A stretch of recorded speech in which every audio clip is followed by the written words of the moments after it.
My dog wasn't stalking me. Well, hello, everyone. This is Tom Cosentino from Park Right Here. Katrina may be joining us late, but today I have the great pleasure, and I use the word pleasure, to introduce you guys again to Mellissa Livingston.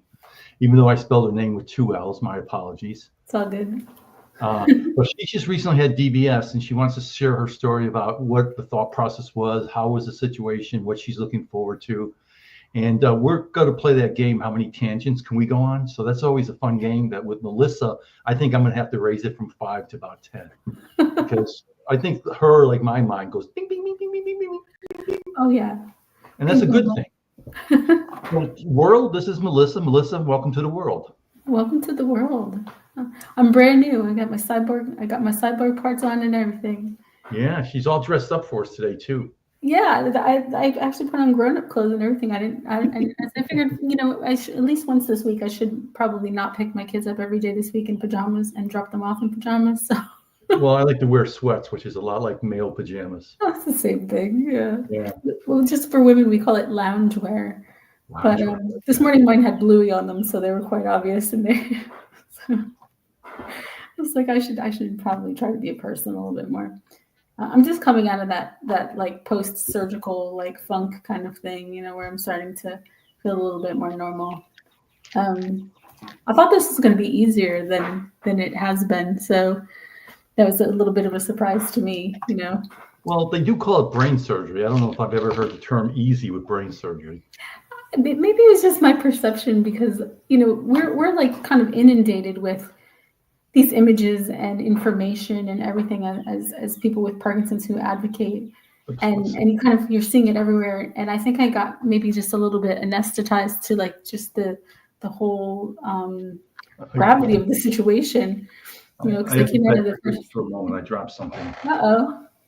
Oh, I'll find it. So here's the first tangent of the day. This podcast brought to you by the makers of Cinemat. And Entacapone, if you can see that one little there, and my favorite is Amantadine. So those are our little plugs for medication today. Every 2.5 hours. I have taken all 3 of those, but I only have Cinemat now. So far we're not changing anything until they. Everybody keeps asking me. This is a very personal question. Like, when do you get turned on? I want to get turned on when I wake up in the morning. I'm like, I don't think I should tell you that. It's kind of an unusual way of asking. Excuse me. So when do you get turned on? February 7th. So right now they did the surgery. You have the implants. Everything is there, but they're just waiting to turn it on. Right. Yep. And yet you're cut back on your meds up to as of now. Oh no, I haven't cut back anything. Oh, okay. I didn't even get like a honeymoon period or anything like that. There wasn't really anything prevalent enough for me to kind of like even attribute it to a honeymoon period. Wow. I thought I was going to be able to like eat food again, like because the first morning I got up, I ate breakfast, but that was just because they were feeding me all sorts of pain meds. I didn't notice my dystonia. So I was like, oh, okay, that's not it. But I really didn't get anything. Like, I think for like a day or two, I could smell a little bit better. My sense of smell was better. I probably didn't smell better, but well, I have to. My wife is my sniffer because I don't have a sense of smell. I'm like, yes. Is this like Walmart? Can I smell like this going to Walmart? So there's levels of smell, like Home Depot smell, Walmart smell. But if I'm going out to dinner smell, I gotta have a different kind of smell. It depends on the company, You're like, is this like company smell or is this like? Yeah, Melissa's coming over. Am I okay for her? That's how I feel. Like I have to tell my kids to do it, and like my, like kids are stinky, So I can't ask my 12-year-old because she's just like, she's actually a very sensitive sniffer, but she won't tell you if you smell. She's like a dog. She'll give you like other nuances. She's like, you had some orange today, and you eat garlic. Yeah, she hates to smell garlic. She will come near me if I eat garlic or salad dressing. She's like,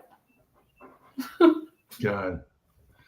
Well, so one tangent. Did you hear about the woman? I guess she's in Sweden or the net up there that she's a Parkinson's sniffer.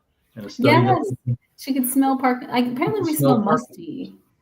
Yeah, well, that's interesting because I don't know, it was a couple of years ago, my wife mentioned to me, because you have this like musky smell about you. So I Googled Parkinson's musky smell, and sure enough, one of the Parkinson's gives off a musky odor. Yeah, that's what they said. I'm like, that's unfortunate. I need perfume. Well, see, what I was thinking then is to take this lady and go to like every place that has a blue light special or blue plate special, because that's where all the old people are. Just ever walking down the diner, sniffing everybody. You're okay. You're okay. Oh, I think you have Parkinson's. I think that'd be a great public service. Oh my God, they're trying to train dogs too. I heard that they're trying to. I don't remember who that was, but somebody's Dr. trying to Laura train. Mischke, I think it was, yeah. she But actually did that. She trains dogs to sniff Parkinson's. I think that's amazing. Yeah. I mean, if pigs can find truffles, then dogs can find Parkinson's. Yeah, Like, I can't seem to find truffles. They're not at my grocery store. maybe that's why my dog doesn't sniff around me very much. Like, he kisses everybody else's face and he comes up to me and he's like, eh. But I believe under the Chinese New Year, I'm the year of the pig or something like that. I think I'm the rabbit. I'm pretty sure I'm the rabbit, which makes a lot of sense because I hop from topic to topic. If I can be a pig, I want to be called Wilbur. I'm going to self-identify as Wilbur.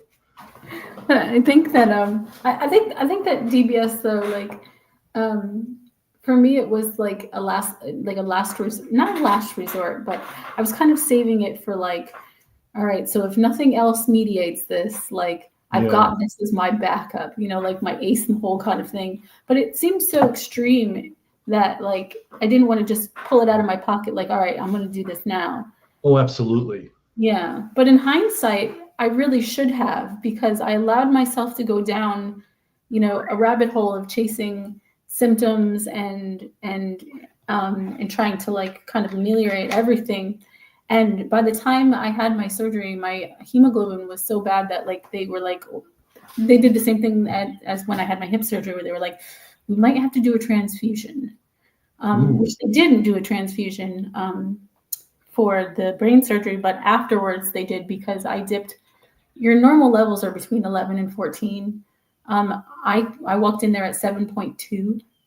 After surgery, I was 6.5, and they were like, okay, now you're critical. So please have this blood transfusion. And I was like, yeah, go ahead, put it in there. Do you know whose blood they gave you? It doesn't matter, because whoever's it was made my cheeks real rosy. I was like, wow, well, look at this. This is nice. But I haven't seen color in my face in a long time. Yeah. And like, I'll get a little red. Aside, like all my stats were really bad. My electrolytes were low. My hemoglobin was low. My iron was low. My protein was low. My hematocrit's low. I mean, it's the nutritional aspect of this. Like, if I had done this 2 years ago, I probably would have been better off, like weight-wise and health-wise, for the surgery than I think when some people say, what prompts you to have DBS, it's a personal decision. It's like to the point that I've tried everything else, nothing else seems to be working. So now I've decided, because it is brain surgery. I mean, they try to make it sound like it's simple. Oh, they've been doing it so many times, but at the end of the day, it's brain surgery. Yes, and it's not simple. It's not. It's the recuperation from it is a lot more difficult than I expected it to be. And I woke up with panic attacks, which is something that can be a side effect of DBS, because they're going in there right near your where your flight or where your fight or flight. Well, where your fight or flight response goes from. Once they pierce the meninges, like your fight or flight response is like right there. So they're kind of like activating that whole situation, and it's possible that you can end up with panic attacks, which happened to me. So I woke up in a dead panic, and on top of that, I didn't get my medicine for 5.5 hours. Oh wow! Because there was a mix-up. They never corrected my dosage, so no one would give it to me. So, I have somebody waiting for me in the waiting room with my pills, and he's not being told, that I'm even awake or that I can take this medicine. And I just was for 5.5 hours, I was begging them for medicine. Holy cow. Yeah, like, please find him. Please give me medicine. Like, if you don't think the dosage is right, just tell him to put one in his mouth and give me a kiss. Look away. I was trying to bargain. I was like literally trying to bargain with them. Everyone who walked by, who crossed my path, if they made eye contact with me, I was like, please get me my medicine. I need help. Yeah, that's a shame. Until I made so much noise that they were like, all right, we got to get her out of here. Yeah, You know, either we get her medicine or we duct tape her mouth, one of the yeah, two. because I was crying. I was crying. It's like all my symptoms came back. So I was like, the worst one, the most embarrassing one is like that urgent need to like use the bathroom. Oh yeah, So like I wake up and I'm like, I have to pee. And they're like, like you don't understand. okay. And I'm like, no, wait, also having a panic attack. And they're like, okay. And I need medicine. And once they realized I wasn't crazy, when I finally told the nurse, like, look, I'm not looking for you to validate me. I Yeah, just want you to listen to me for a minute because all this stuff will go away if you give me this one little pill. right. So, Sometimes that's the hardest thing. And like you said, I'm not crazy. yeah, like I'm not crazy, like please just listen for a minute. I know that my words are, kind of bounce it around and I look like a psychopath, but I'm really a nice person. Like, Yeah, I know I had back surgery a number of years ago, and I was proactive. I spoke to the pharmacist there. Actually, the director of the pharmacy at the hospital confirmed they had all my medications, nothing to worry about. I even made sure my wife brought all my meds with me for like a week, and she kind of stashed them in her purse and snuck them yeah. in. And sure enough, there was two of them they didn't have. Uh, And so the killer was I gave her my meds, and they charged me for using my own meds. that's what I told them. Then when I had my hip surgery, I was like, you're not going to charge me for these, right? Because these are mine. So, I would be asking for some refunds because they didn't have Rytari. So then I was on Rytari. I'm back on Cinemet now. So But why don't you go over your path to how you got here today? well, it was kind of like the efficacy of the medicine kept shrinking for me. And a Mm-hmm. lot of that, for some reason, whatever unknown situation it is going on with my gut, that I just don't absorb the medication. Whether it's not, it doesn't feel like it's strictly protein or fat for me because I can eat, other things that I should be able to process that I just can't process. Yeah. So I try to keep things as low fat and low protein as I can while still trying to get some in there. But if I do that, then I ultimately have to suffer for it. Like How if I often do you eat, take your meds? I take them every 2 hours. Maybe 2.5. So that is kind of Yeah. hard to manage that. Yeah, it makes it difficult. And every 2.5 with entacapone that says a lot, because and entacapone I can't take it because it gives me really bad dyskinesia. Oh, But see, I don't have any. I'm fortunate that none of the meds I take to me have any of the known side effects I don't have. that's good. That's good because I can take entacapone. I can Except take on a plus humorous that note, yellow. entacapone makes your urine really bright.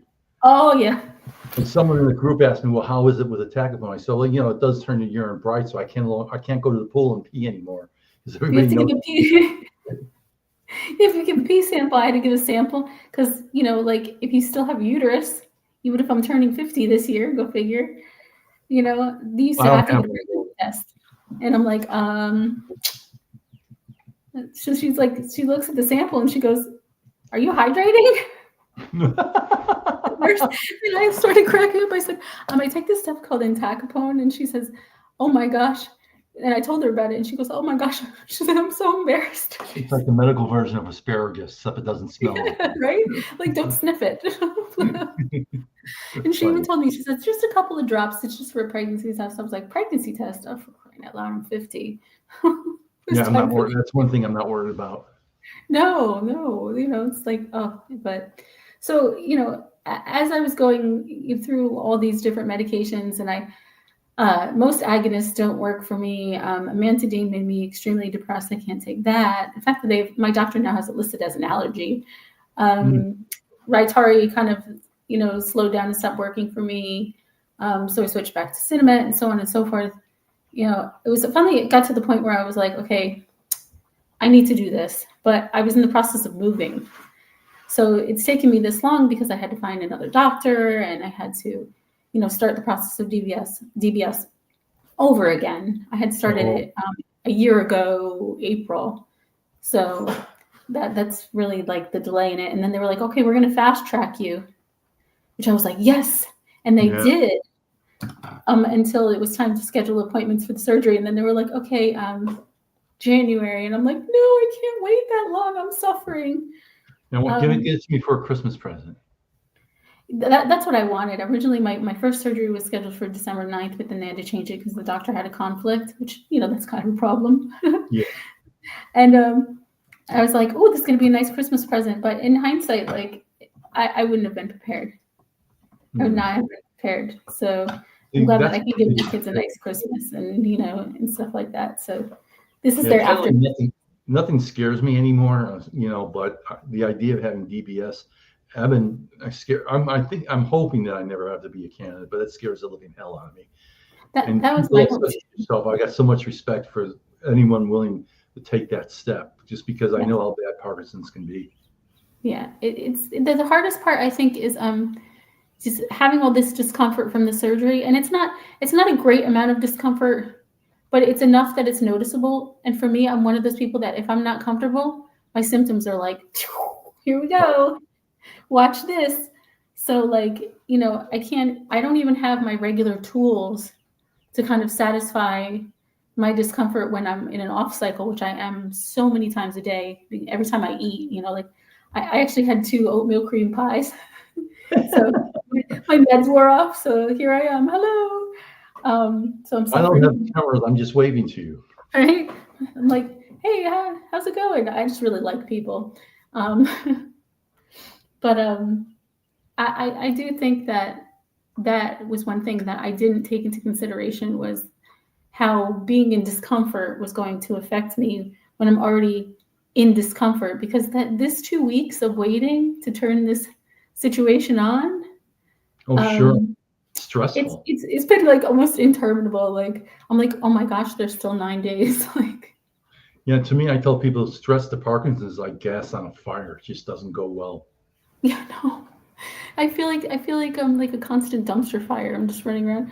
Do you ever see that meme with the dog where he's surrounded by fire and he's drinking a cup of tea and he's like, this is fine. Like that's how I feel. I'm just like trying to be nonchalant. Like, but yesterday it all kind of just got to me, because I've got this big wound like right here, and I couldn't get comfortable, and the wires are kind of tight, and where the device is actually like right. It's right. Right This here. is PG-13.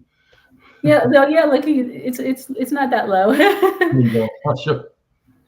But it's like I was just say something silly. Go ahead. But it finally just all got to me, and I was like, and I just cried all day because I couldn't get comfortable and I couldn't sleep. None of my medication was working for whatever reason. I kept going either dyskinetic or off.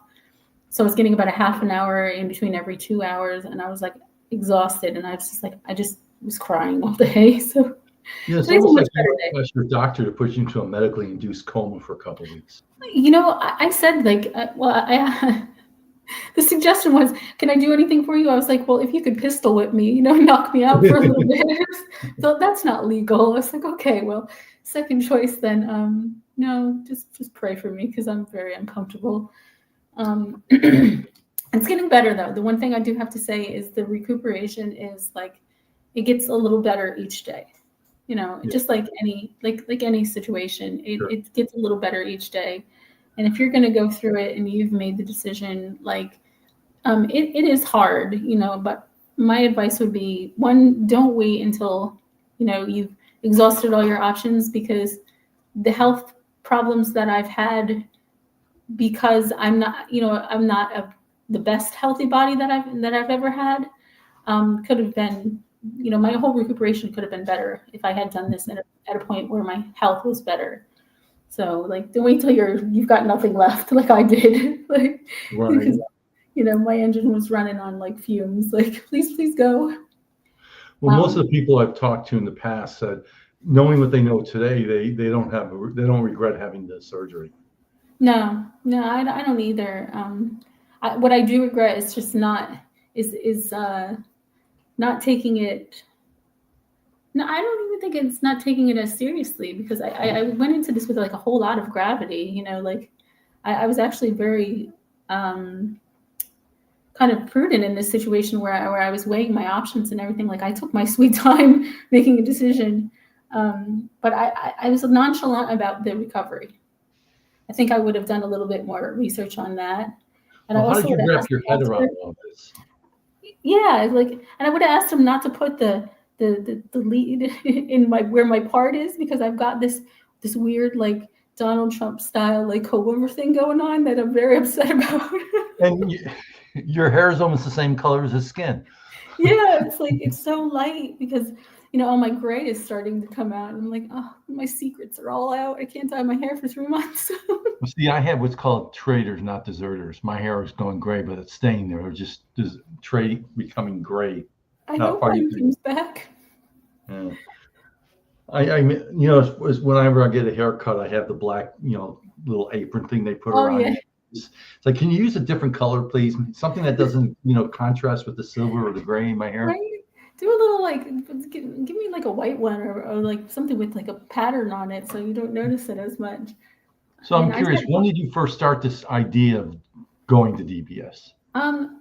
it actually happened fast because my first appointment with I go to Baylor in Houston, and my first appointment with them was in May. Was it May? Yeah, it was like the end of May. And the doctor was like, okay, so you've tried pretty much all these, I gave him my whole history and everything. He's like, there's not a lot that you can do now. Like Yeah. you've tried all these pills, you've tried all the combinations and blah, blah, blah, what do you want to do about it? He's like, my suggestion the next step I would suggest is DBS. He's like, that's really, and I said to him, well, how do you feel about focused ultrasound? I was just going to ask you that. Yeah. And he explained to me that he felt like focused ultrasound was not adjustable like DBS, so that in situations where you have young onset Parkinson's, he felt like DBS was a better fit for someone like such as myself because it could adjust with me, as opposed to a one and done kind of situation where it was not really able. You get what you get and you don't get upset. Like that was it. So. Those out there, focus ultrasound is starting, I think, gain a little more traction, Yes. where they literally focus ultrasounds on the damaged cells and they just basically zap the cell. So that's once a cell is zapped, it's dead. That's not reversible. Right. That's it. But the thing is, the misconception is people are like, well, they're putting lesions on your brain. I'm like, well, they're burning off the cells that are eating the dopaminergic neurons in your brain. Like you want to get rid of those. The alpha-synuclein.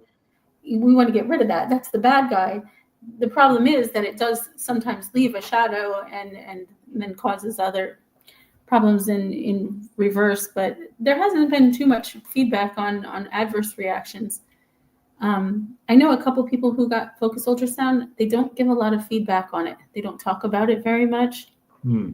I know one lady that got focused ultrasound, but she got it done in Switzerland and she paid for it herself. She is doing phenomenally well. She got the PTT FUS, which is different than what they do here in the US, and she is doing phenomenally well. So that's great. There is a difference in procedures and stuff like that. Well, my neurologist with the University of Maryland Medical Center, and they do both focused ultrasound and DBS surgery. They have experts in both fields. Yeah. So I feel like, with me, the relationship I have with my neurologist is, I know a lot about what I know, and he knows a lot about what I don't know. So I follow his lead. It's kind of like the expression in baseball, tie goes to the runner. I said, if both of us are sort of in the middle, you win because you're the expert. I'm not the expert. So right. I'm going to come in and have that argument. I'm going to have an educated conversation with you. But at the end of the day, you're going to win that race if it's close. Yeah, because he has the knowledge base. That's a smart way to go. It was the same way for me when I was making a decision on what target. I could do STN and potentially take less medication, but I'm really not taking a high dose. I take 125, 100 Cinemet every 2 hours. It's a lot of pills in a day, but it's not a high dose. How many total pills? Is that about 8?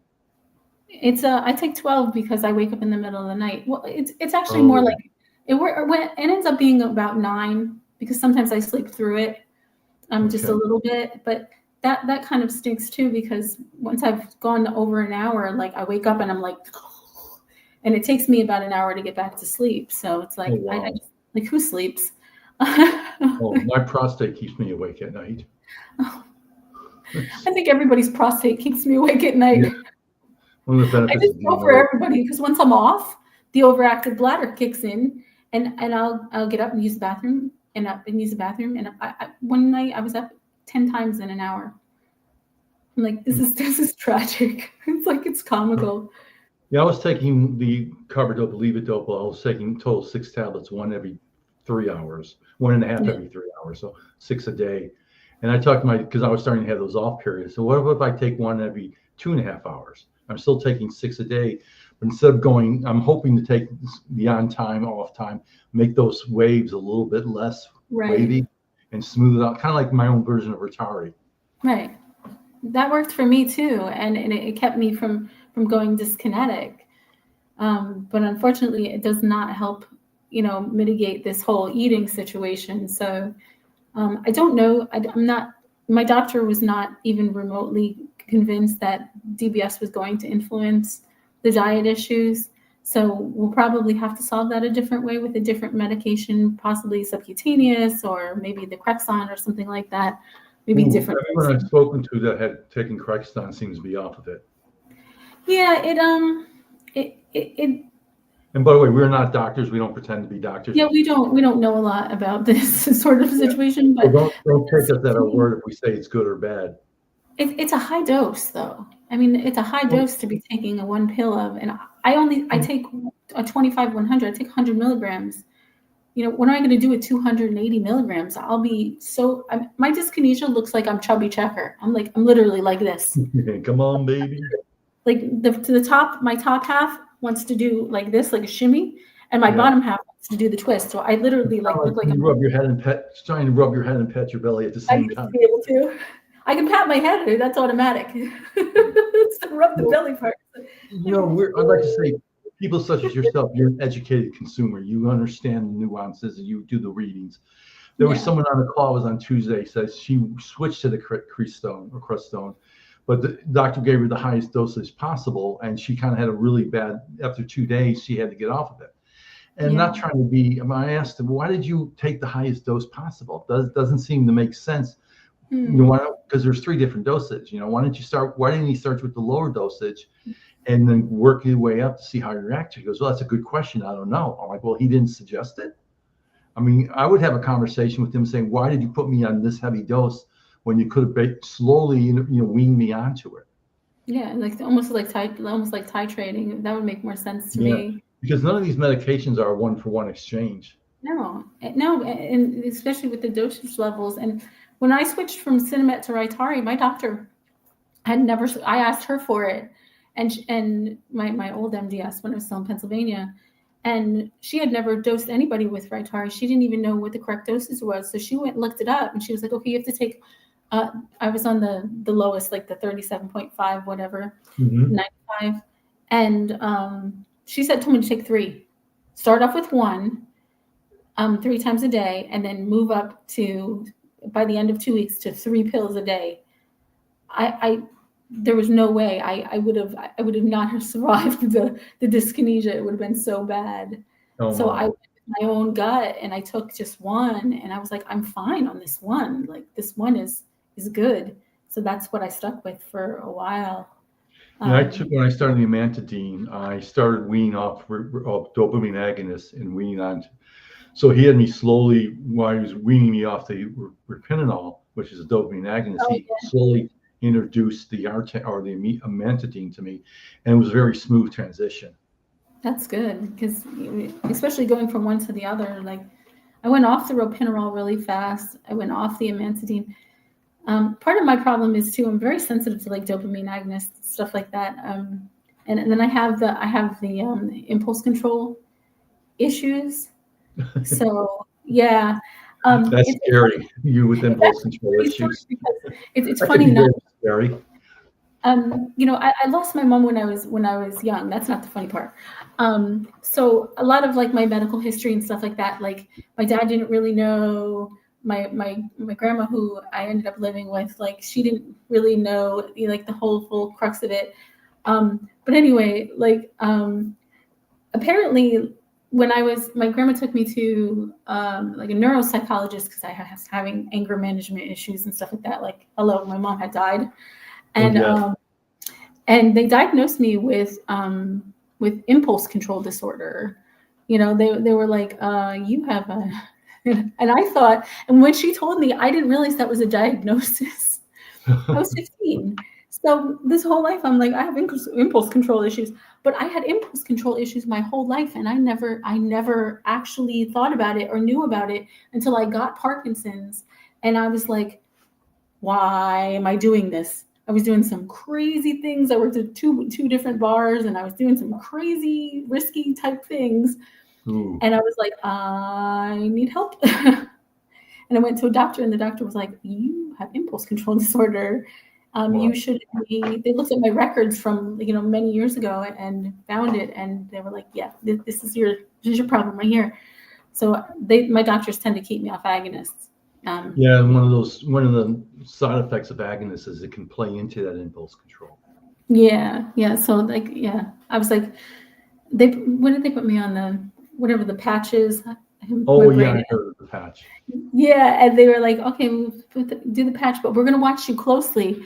You might want to need to give your significant other your credit cards, debit cards. I'm like, that's not going to work. I have them memorized.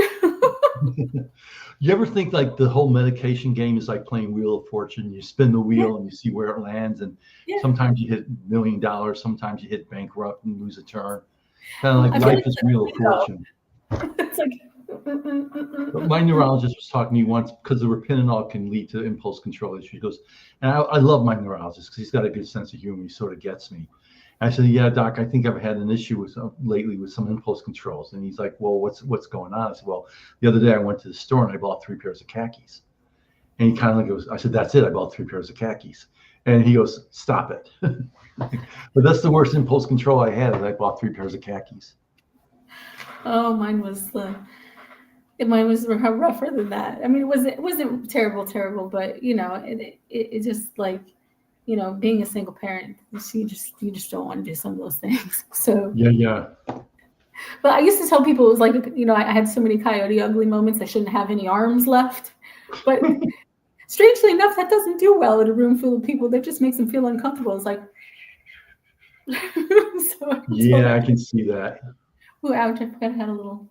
I just went to itch. Like I have a little wound there. It's like I call it now. You got to know your audience. Yeah. Oh, yeah. And with me, people either get me or they don't get me. That's kind of how it is with me today. The most days, anyways.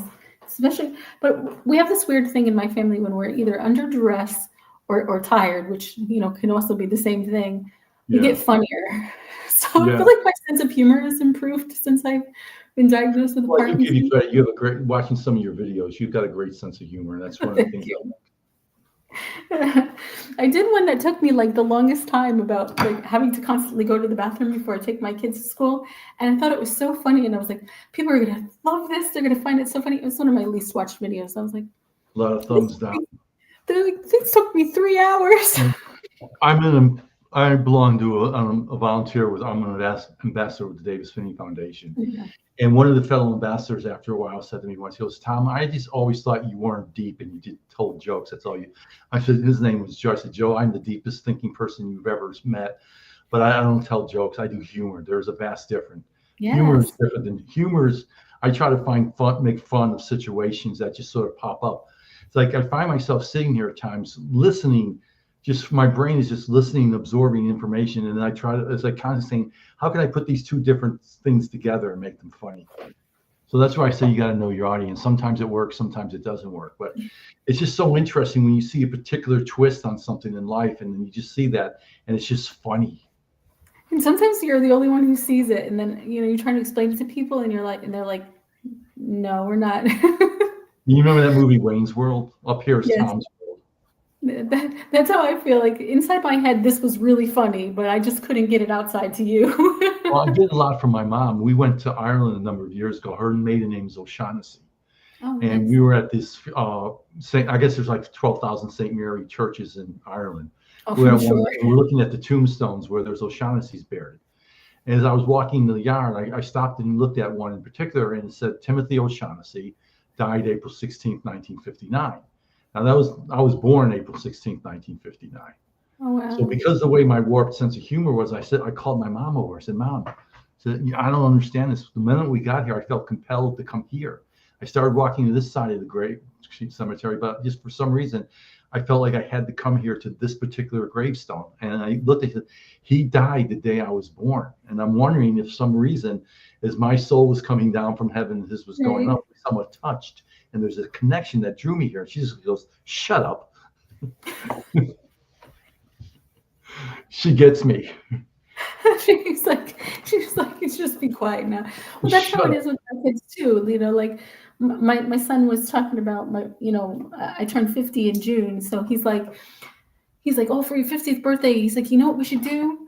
We should go down to Georgia. Well, my dad and my grandma live in Georgia, and my aunts and stuff. So it would be nice to see, my family. We haven't seen them in quite some time. But all he said was go down to Georgia. First of all, it's not down because we're in Texas, but he's in Well, Pennsylvania. everything is down. No one ever says. That's what I said. I try to explain, like when you're on from the East Coast, everything is down. Yeah. But as soon as he went down to Georgia, I was off, and when I'm off, like I have like ADHD brain. So my head immediately devil went down to Georgia. So I go, That's the first thing I thought of. The devil went down to Georgia. so I go, like the devil, and he goes, and I'm like, and he goes, no, like to go see Papa, and I'm gone. I'm like, I'm sitting there going, fire in the mountain, run, boy, run, and my son just and That's a great song. He's like, what are you doing? I'm like, all I can hear right now in my brain is the lyrics to "Devil Went Down to Georgia." Yeah, it's like you got these cultural references that he just doesn't quite understand. He goes, Mom, this is why I love you, because you make no sense. He's like, you provide me with so many stories to tell at work. He's like, I'm endlessly entertaining because of So it's you. good they got to the point at their age that they actually appreciate your weirdness as opposed to being embarrassed by it. I like that. I'm very lucky that all four of my kids, like they get that the humor is there for a reason. Like, yes, this is your legacy, Yeah. Even my 15-year-old. For me, dealing with Parkinson's is making fun of it. Yeah. Making fun of like someone that, I guess, because I can come over they can take me being very serious. And I was telling one person, now that I'm retired, I was thinking, boy, I was looking for a job. So I went to the local casino to see if I could be a blackjack dealer. But somehow dealing cards like this didn't seem to work. Whoops, I'm sorry, that one goes to him. Whoops, I didn't mean to flip that one over. Let me reflip it. Oh, I said I wanted to be a greeter at Walmart. When they say, can you show me electronics? Yeah, it's over there. And people look at me like, one lady said, I don't like it when you make fun of yourself. I said, well, did you laugh? She said, yes. I said, well, then that's my objectives, make you laugh. Because if you're laughing and I'm laughing for that brief period of time, we're not suffering from Parkinson's. Yeah, that's what it is.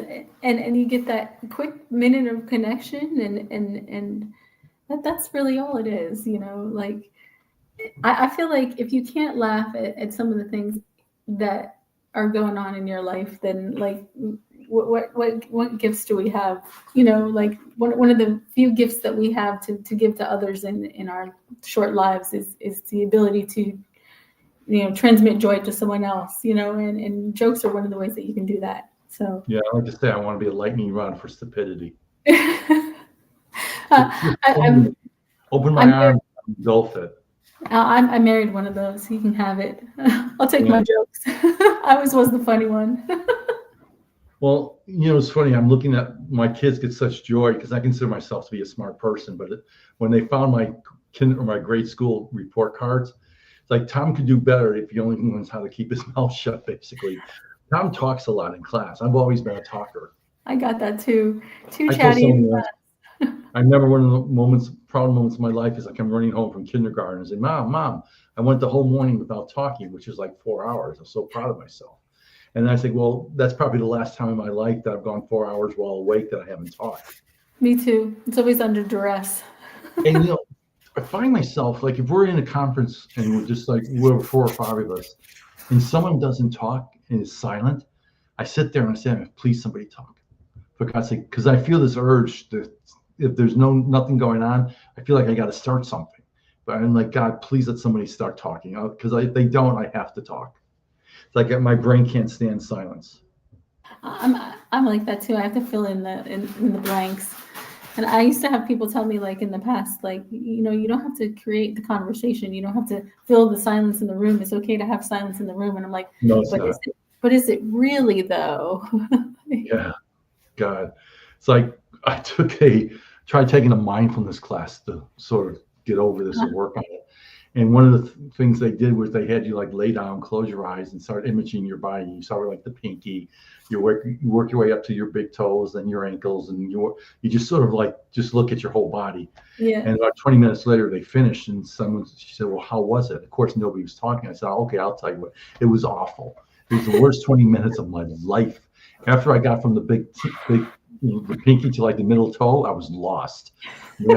Just freaking lost." And like she goes, "Well, thank you for your honesty." Because I wasn't expecting that. I said, "Well, that's for me. That's why I'm here, because my mind doesn't rest."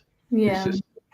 And I find that at night I play this old time. I go to YouTube, and there's a series of mystery theater, which is the old time mystery theaters from the 50s, 60s, and 70s. I remember that. I'll put mystery theater on, and I swear to you, I don't think I ever make it past 3 minutes, and I'm completely out, because my thought process is that my brain isn't going to stop thinking until I give it a reason not to think. And by listening to the podcast or the mystery theater for a minute or two, I'm giving my brain the permission to shut off, and then I'm just out. I don't think I've ever made it more than 3 minutes on one of these mystery theaters. So I do it on my phone. I have to set my timer for 45 minutes. Otherwise, it'll just play all night. Oh, right. That would be me too. I used to be able to use mindfulness to put myself to sleep when I was younger. But once and I could use it for a long time even before I got diagnosed, and like for the first couple of years, because it took me about 4 years to get diagnosed. The first 3-4 years, I was able to use mindfulness to kind of even shut off my tremors. But now my brain has like 4,000 squirrels running around in them, and How old were you when you were diagnosed? 45 when I was diagnosed. I was like 41 when I came down with first symptoms, but they thought it was MS, so they kind of followed that for a while. Oh, wow. And the reason behind that was because I had all these like gait issues and hip issues that was actually like the hip replacement that I needed, but nobody actually looked at the physical manifestation of the problems. So that was kind of throwing off the diagnosis and everything like that. So it wasn't until 2020 when I saw a neurologist, and he was old school, and he was like, "Oh yeah, no, classic Parkinson's." And I was like, no, they said MS. And he was like, "Yeah, they're wrong." He's like, "This is textbook." This is kind of like a disease where they don't know what you have until they rule everything else out. Yeah.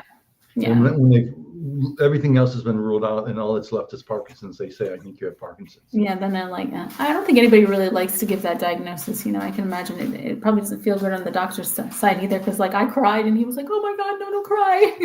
Right. I mean, you have Parkinson's, 3 words that changed your life. Yeah. What did you think I was going to do? Give you a high five? Like,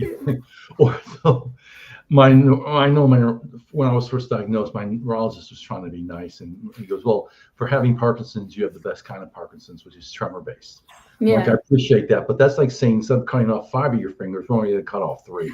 You're still taking 3 of my fingers, even though that's better than 5. Awesome. Like, but it's one of those things I think people feel like the need to help, to try to comfort you some way. Yeah. They just don't know how to do it. So they say, "You look great. For someone with Parkinson's, you look great." Oh, well, thank you. How about for someone without Parkinson's? How do I look then? It's like I said, I had Parkinson's, not like, not like I was growing a hump. I have to run because I have to. Okay, well, it's been a pleasure talking to you as always. Yeah, And I'm glad to do thank you this. for sharing it. And by the way, you notice it's Mellissa at Parkinson's Looks Like Me. If you're not following her, follow her. She is funny. She's different. And you know what? The world is a little bit better because of people like you. A little bit funnier. I want to say that. And you too. Well, I appreciate that very much. You have a wonderful day. Say hi to the kids. I will. Do something that embarrasses them. I always do. Okay, good deal. Do one for me. Bye. All right, bye-bye. Well, folks, thank you for joining us again. It was a wonderful 45 minutes. We hope to see you next week. Bye-bye.